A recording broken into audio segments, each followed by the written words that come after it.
Welcome friends, উচ্চ মাধ্যমিক শিক্ষা সংসদের পক্ষ থেকে উচ্চ মাধ্যমিক 2026 অর্থাৎ যারা এই সেপ্টেম্বরে সেমিস্টার 3 পরীক্ষা দেবে তাদের জন্য একদম অরিজিনাল যে ওএমআর যেরকম দেখতে হবে তার স্যাম্পল আজকে পাবলিশ করেছে, আমি আলোচনা করব।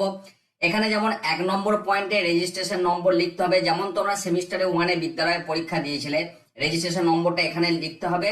তারপর যেটা যে সংখ্যা সেটাকে গোল গোল করে ফিল আপ করবে, একই রকম রোল এখানে, নম্বর এখানে, তারপরে এগুলো ফিল আপ করবে। কোশ্চেন বুকলেট সিরিয়াল নম্বরটা অত্যন্ত যত্নবান হয়ে ফিল আপ করবে। এখানটা যেমন যেমন আছে কোশ্চেনটা, তোমরা যে কোশ্চেন পাবে সেই কোশ্চেনের ওপরে দেখবে কোশ্চেন বুকলেট সিরিয়াল নম্বর থাকবে, তো সেটা ফিল আপ করবে সেইভাবে।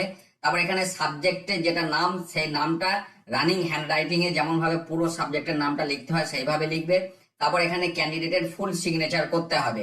তো এই পর্যন্ত 1 2 3 4 5 এই 5টা অপশন বা 5টা আইটেম তোমাদেরকে পুরোটাই ফিল আপ করতে হবে। 6 আর 7টা যিনি গার্ড দেবেন তিনি ফিল আপ করবেন। এখানে ইনভিজিলেটর ফুল সিগনেচার এবং ডেট দিতে হবে, আর সেন্টার কোডটা এখানে দেবেন। এটা 6-7টা ছাত্রছাত্রীদের বিষয় নয়। তবে এখানে একটি কথা বলবো, একটা খবর সামনে এসেছিল যে ওএমআর এর নাম লিখতে হচ্ছে না, কিন্তু সেটা যদি পরিচয় গোপন করার বিষয় থাকে সেক্ষেত্রে বলবো এখানে কিন্তু ছাত্রছাত্রীদের ফুল সিগনেচার করতে হচ্ছে, অর্থাৎ নাম কিন্তু সামনে এসেই যাচ্ছে।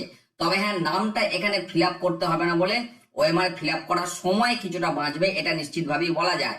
তারপর এবার 8 নম্বর যে আইটেম, এখানে তোমরা উত্তর লেখা শুরু করবে এবং উত্তর যেমন তোমরা এর আগে সেমিস্টার 1-এ দিয়েছো, সঠিক উত্তর যেটা সেটাকে ঠিক ভাবে ফিল আপ করবে। আমি নির্দেশগুলো এরপর আছে আমি দেখাচ্ছি।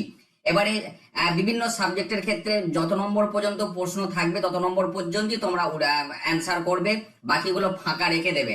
যেমন বিভিন্ন যে practical based subject physics, chemistry, geography, সেগুলো 35টা করে প্রশ্ন থাকে, তোমরা 35 পর্যন্ত করে বাকিগুলি ছেড়ে দেবে। এবার এখানে নির্দেশ দেওয়া আছে, পরিষ্কার বলা আছে নীল অথবা কালো বল পয়েন্ট পেন ব্যবহার করতে হবে। 1 থেকে 5 তোমরা সব ফিল আপ করবে, registration roll number, question booklet number আর পূর্ণ স্বাক্ষর এবং সাবজেক্টের নেম। তারপর আর 6 আর 7টা শুধুমাত্র ইনভিজিলেটর। 8 নম্বর প্রশ্নতে যে আইটেম সেখানে তোমরা উত্তর করবে, আর পরীক্ষার্থীরা অবশ্যই উত্তরপত্রে এন্ট্রি নম্বর 4-এ তার নির্বাচিত বিষয়ে পুরো নাম লিখবে, যেটা আমি বললাম সাবজেক্টের নামটা পুরোপুরি ভাবে লিখবে।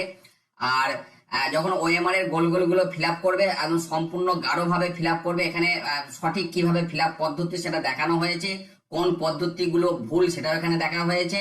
এবং যেহেতু পেনে করে ফিল আপ করতে হবে, কাজে ওভার রাইটিং, হোয়াইটনার বা মোছা এ সমস্ত কিচ্ছু করা যাবে না। তারপরে বলা হচ্ছে প্রত্যেকটি সঠিক প্রশ্নের জন্য 1 নম্বর থাকবে, উত্তর ভুল করলে কোনো নম্বর বাদ যাবে না। আচ্ছা, রাফ ওয়ার্ক, এইটা একটা অত্যন্ত গুরুত্বপূর্ণ বিষয়। তোমাদেরকে কিন্তু রাফ ওয়ার্ক করার জন্য কোনো আলাদা পেপার দেওয়া হবে না। প্রশ্নের মধ্যে ফাঁকে ফাঁকে যেটুকু জায়গায় সাদা অংশ থাকবে সেখানেই তোমাদের রাফ গুলো করতে হবে। অঙ্ক বা সায়েন্সের সাবজেক্টের ক্ষেত্রে, বিশেষ করে অঙ্কের ক্ষেত্রে রাফটা অত্যন্ত দরকার। তো প্রশ্নে অবশ্যই সেরকম জায়গা থাকবে। পাশাপাশি ওএমআরটা ভাঁজ করা বা কোন রকম ভাবে যেন ক্ষতিগ্রস্ত না হয় বা অন্য কোনো স্থানে যেন তোমরা দাগ দেবে না। পরীক্ষার্থীরা পরীক্ষা হল পরিত্যাগ করার আগে ওএমআরটা অবশ্যই জমা দেবে, শুধুমাত্র প্রশ্নটা নিয়ে তোমরা বাড়ি ফিরবে।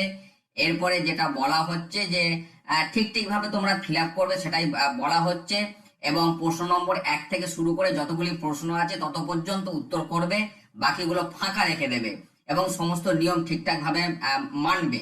তো এই বিষয়গুলি এখানে বলা আছে, কাজেই স্যাম্পল ওএমআর দিয়ে দিয়েছে। তো সেই ওএমআর একদম খোদ সংসদ থেকে পাবলিশ করেছে। এটা আমি ছাত্র ছাত্রী, শিক্ষক শিক্ষিকা প্রত্যেকের উদ্দেশ্যেই শেয়ার করলাম। ধন্যবাদ।